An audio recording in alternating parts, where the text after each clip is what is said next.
Dear students, आप सुन रहे हैं बायोकेमिस्ट्री चैनल में आसिम अंसारी को। आज का हमारा टॉपिक है फॉरवर्ड और रिवर्स रिएक्शन।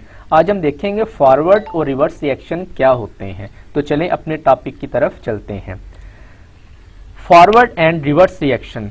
फॉरवर्ड और रिवर्स रिएक्शंस को हम एक एग्जांपल्स की मदद से यहाँ पे एक्सप्लेन करने की कोशिश करते हैं। फर्ज करें कि आपके पास एक क्लोज्ड वेसल है, एक बंद फ्लास्क है, उसमें आप क्या कर रहे हैं, उसमें आपने हाइड्रोजन और आयोडीन जो है उसके बुखारात आप गर्म कर रहे हैं। एक क्लोज्ड आपके पास फ्लास्क है, जिस तरह आप डायग्राम में देख सकते हैं, उसमें हाइड्रोजन और आयोडीन के आपने बुखारात डाल के आप उनको क्या कर रहे हैं, आप उनको गर्म कर रहे हैं। ये जो आयोडीन होता है इसका रंग जो है पर्पल होता है। आयोडीन का रंग क्या होता है, पर्पल होता है। तो ये आयोडीन क्या करती है, आयोडीन जो है कलरलेस हाइड्रोजन आयोडाइड बनाने के लिए क्या करती है, ये हाइड्रोजन के साथ रिएक्ट करती है।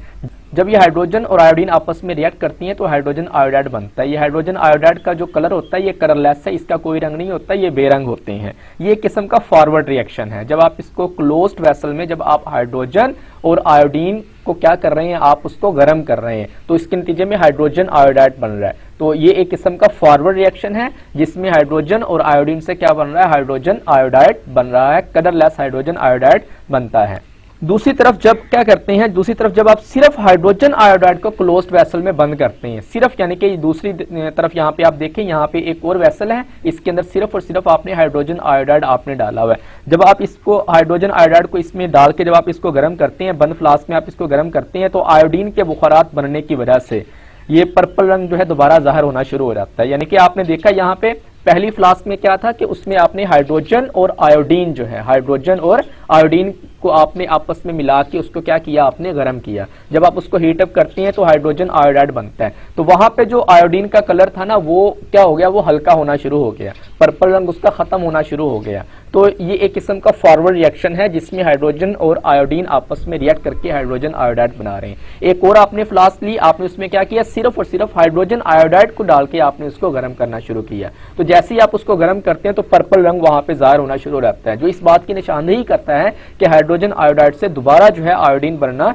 शुरू हो गई है। तो इस रिएक्शन में देखें, इस रिएक्शन में देखें, दूसरे रिएक्शन में क्या हो रहा है कि हाइड्रोजन आयोडाइड से हाइड्रोजन और आयोडीन जो है ये बन रही है। इस अमल में हाइड्रोजन आयोडाइड एक रिएक्टेंट के तौर पे काम करता है और हाइड्रोजन और आयोडीन के बुखारात बनाता है। ये ऊपर वाले रिएक्शन का उल्ट है। ऊपर वाले रिएक्शन में क्या हो रहा था, वहां पे H2 और I2 आपस में मिलकर 2HI बना रहे हैं, और इस रिएक्शन में क्या हो रहा है, 2HI जो है ये क्या बना रहे हैं, H2 और I2 बना रहे हैं। यानी कि फर्स्ट रिएक्शन में 2HI प्रोडक्ट है और सेकंड रिएक्शन में H2 और I2 प्रोडक्ट है। तो हम ये कह सकते हैं कि ये सेकंड वाला रिएक्शन ऊपर वाले फर्स्ट रिएक्शन का क्या है, ये उल्टा अमल है। इसलिए हम कहते हैं कि ये एक रिवर्स रिएक्शन है, यानी कि सेकंड रिएक्शन फर्स्ट वाले रिएक्शन का क्या है, एक रिवर्स रिएक्शन है। जब आप इन दोनों रिएक्शंस को इकट्ठा करके लिखते हैं तो आप इसको यूं लिख सकते हैं कि हाइड्रोजन और आयोडीन के बुखारात को जब आप गर्म करते हैं, हीट अप करते हैं, तो हाइड्रोजन आयोडाइड बनता है। और ये हाइड्रोजन आयोडाइड को जब आप दोबारा गर्म करते हैं तो ये दोबारा कन्वर्ट हो जाती है किसमें, हाइड्रोजन और आयोडीन के बुखारात में। तो ये जो रिवर्सिबल रिएक्शन होता है जिसमें फॉरवर्ड और रिवर्स रिएक्शन दोनों बैक वक्त चल रहे होते हैं, इसको आप डबल एरो से जाहिर करते हैं, जिस तरह देखें आप डायग्राम में देख सकते हैं। तो ये जो रिवर्सिबल रिएक्शन होता है इसमें दो तरह के रिएक्शन होते हैं, एक होता है फॉरवर्ड रिएक्शन, एक होता है रिवर्स रिएक्शन। फॉरवर्ड रिएक्शन वो होता है जो आगे की तरफ जा रहा हो, जिस तरह यहाँ पे देखिए हाइड्रोजन और आयोडीन आपस में मिलके हाइड्रोजन आयोडाइड बना रहे हैं, ये एक फॉरवर्ड रिएक्शन है। लेकिन जब प्रोडक्ट दोबारा से रिएक्टेंट बनाना शुरू कर दें, यानी कि प्रोडक्ट से दोबारा रिएक्टेंट बनना शुरू हो जाएं, तो उसको हम क्या कहते हैं, रिवर्स रिएक्शन कहते हैं, जो पीछे की सिंक में दोबारा जो है ये चलना शुरू हो जाए।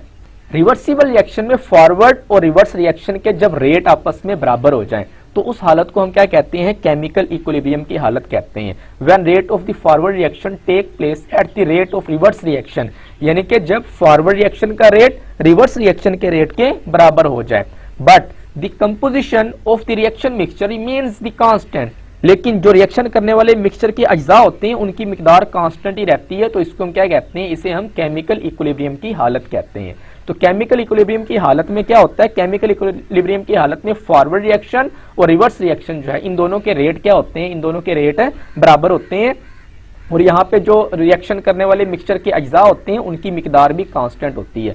केमिकल इक्विलिब्रियम की हालत में टू पॉसिबिलिटीज हो सकती हैं। पहली पॉसिबिलिटीज क्या है कि when reaction ceases to proceed, जब रिएक्शन जो है मजीद आगे नहीं बढ़ रहा होता, जब रिएक्शन मजीद आगे नहीं बढ़ रहा होता तो इसको हम क्या कहते हैं, स्टैटिक इक्विलिब्रियम कहते हैं इसको। ये अमल ज्यादातर फिजिकल फिनोमिनोन में होता है। मिसाल के तौर पर एक इमारत जो है मुनहदम होने की बजाय कायम रहती है, गिरने की बजाय कायम रहती है। क्यों? इसलिए कि उस पर अमल करने वाली तमाम फोर्सेस जो है वो तवाजुन में होती हैं। ये स्टैटिक इक्विलिब्रियम की एक एग्जांपल है। इसी तरह इसकी दूसरी पॉसिबिलिटीज क्या हो सकती है कि when reaction does not stop, जब रिएक्शन नहीं रुकता, only the rates of forward and reverse reactions become equal to each other but take place in opposite direction, this is called dynamic equilibrium. जब कोई रिएक्शन ना रुके और सिर्फ उसके फॉरवर्ड और रिवर्स रिएक्शंस के रेट एक दूसरे के बराबर लेकिन मुखालिफ सिमत में हो तो ये डायनामिक इक्विलिब्रियम की हालत कहलाती है। डायनामिक का मतलब क्या है? डायनामिक का मतलब ये होता है कि रिएक्शन अभी जारी है, रिएक्शन अभी रुका नहीं है, रिएक्शन अभी जारी है। डायनामिक इक्विलिब्रियम की हालत में क्या होता है कि forward rate of forward reaction is equal to होता है रेट ऑफ रिवर्स रिएक्शन के। रिवर्सिबल रिएक्शन में रिएक्शन के तकमील तक पहुंचने से पहले डायनामिक इक्विलिब्रियम कायम हो चुका होता है। इसको आप एक ग्राफ से भी जाहिर कर सकते हैं। जिस तरह देखें यहाँ पे इब्तिदाई मराहल में जो फॉरवर्ड रिएक्शन होता है उसका रेट बहुत ही तेज होता है। देखें ये बहुत ही ज्यादा तेज होता है इब्तिदाई मराहल में जो फॉरवर्ड रिएक्शन होता है इसका रेट जो है। और रिवर्स रिएक्शन का रेट देखें ये 0 पे ना होने के बराबर होता है जब ये इनिशियल स्टेज पे होता है। लेकिन आहिस्ता आहिस्ता फिर क्या होता है, आहिस्ता आहिस्ता देखें ये फॉरवर्ड रिएक्शन का रेट जो है ये कम होना शुरू हो जाता है। लेकिन रिवर्स रिएक्शन देखें यहाँ पे इसका देखें ये लाइन ऊपर की तरफ जा रही है। रिवर्स रिएक्शन का rate with the passage of time जो है ये इंक्रीज होना शुरू हो जाता है। आखिरकार दोनों का रेट क्या होता है, बराबर हो जाता है इक्विलिब्रियम की हालत में। एक स्टेज ऐसी आती है जब रेट ऑफ फॉरवर्ड रिएक्शन जो है becomes equal to the rate of reverse reaction, तो उस हालत को हम क्या कहते हैं, उस हालत को हम डायनामिक इक्विलिब्रियम की हालत कहते हैं। जब रिएक्शंस में रेट ऑफ फॉरवर्ड रिएक्शन और रेट ऑफ रिवर्स रिएक्शंस क्या हो जाते हैं, बराबर हो जाते हैं। इस हालत को हम क्या कहते हैं, डायनामिक इक्विलिब्रियम की हालत कहते हैं। मिसाल के तौर पर हाइड्रोजन और आयोडीन के बुखारात के रिएक्शन के दौरान कुछ मॉलिक्यूल्स एक दूसरे के साथ रिएक्ट करके हाइड्रोजन आयोडाइड बनाते हैं। यानी कि हाइड्रोजन और आयोडीन आपस में रिएक्ट करके क्या बना रहे हैं, हाइड्रोजन आयोडाइड बना रहे हैं। इसी वक्त वहां पे क्या हुआ, इसी वक्त ये हुआ कि हाइड्रोजन आयोडाइड मॉलिक्यूल्स दोबारा हाइड्रोजन और आयोडीन में क्या हो गए, तब्दील हो गए। तो चूंकि शुरू में रिएक्टेंट्स की कंसंट्रेशन प्रोडक्ट से क्या होती है, ज्यादा होती है, इसलिए फॉरवर्ड रिएक्शन रिवर्स रिएक्शन से तेज होता है। जैसे जैसे रिएक्शंस आगे बढ़ेगा रिएक्टेंट्स की कंसंट्रेशन बतदरीज कम होती जाएगी जबकि प्रोडक्ट्स की कंसंट्रेशन बढ़ती जाएगी, जिसके नतीजे में फॉरवर्ड रिएक्शन का रेट क्या होता जाएगा, कम होता जाएगा और रिवर्स रिएक्शन का रेट ज्यादा होता जाएगा और बिलाखिर दोनों का रेट एक दूसरे के बराबर हो जाएगा। बस इनके दरमियान फिर वहां पे क्या हो जाएगा, एक इक्विलिब्रियम कायम हो जाएगा और बिलाखिर दोनों का रेट यानी कि फॉरवर्ड रिएक्शन और रिवर्स रिएक्शन का रेट क्या हो जाएगा, बराबर हो जाएगा। और उस वक्त जो है रिएक्शन के जो मिक्सचर के अज्जा होते हैं उनकी मिकदार वहां पे कांस्टेंट हो जाती है। तो इस वक्त क्या होता है, रेट ऑफ फॉरवर्ड रिएक्शन जो है becomes equal to the rate of reverse reaction, यानी कि rate of forward reaction rate of reverse reaction के बराबर हो जाता है। तो मेरे ख्याल में आपको फॉरवर्ड और रिवर्स रिएक्शन का पता चल गया होगा। अब हम चलते हैं इनकी प्रॉपर्टीज की तरफ। अब हम इनकी कुछ प्रॉपर्टीज देख लेते हैं फॉरवर्ड और रिवर्स रिएक्शन की। पहले हम देखते हैं फॉरवर्ड रिएक्शन जो है, the reaction in which reactants react to form products, यानी कि ये एक ऐसा रिएक्शन है जिसमें रिएक्टेंट्स ये प्रोडक्ट्स बनाने के लिए आपस में रिएक्ट करते हैं। इसी तरह जो फॉरवर्ड रिएक्शन होता है, forward reaction take place from left to right, ये जो है फॉरवर्ड रिएक्शन बाईं से दाईं जानब वाक़ई होता है। इसी तरह जो है आगे देखें, at initial stage rate of forward reaction is very fast, initial stage में जो फॉरवर्ड रिएक्शन होता है इसका रेट जो होता है वो बहुत ही ज्यादा तेज होता है। फॉरवर्ड रिएक्शन का जो रेट है इब्तिदाई मरले में बहुत ही ज्यादा तेज होता है। इसी तरह जो है फॉरवर्ड रिएक्शन जो है, forward reaction slows down gradually, ये बतदरीज कम होता जाता है। क्यों, पीछे आपने पढ़ा था कि जैसे जैसे रिएक्शन आगे बढ़ेगा रिएक्टेंट्स की कंसंट्रेशन बतदरीज कम होती जाएगी जबकि प्रोडक्ट्स की कंसंट्रेशन बढ़ती जाएगी, जिसके नतीजे में फॉरवर्ड रिएक्शन का रेट कम होता जाएगा।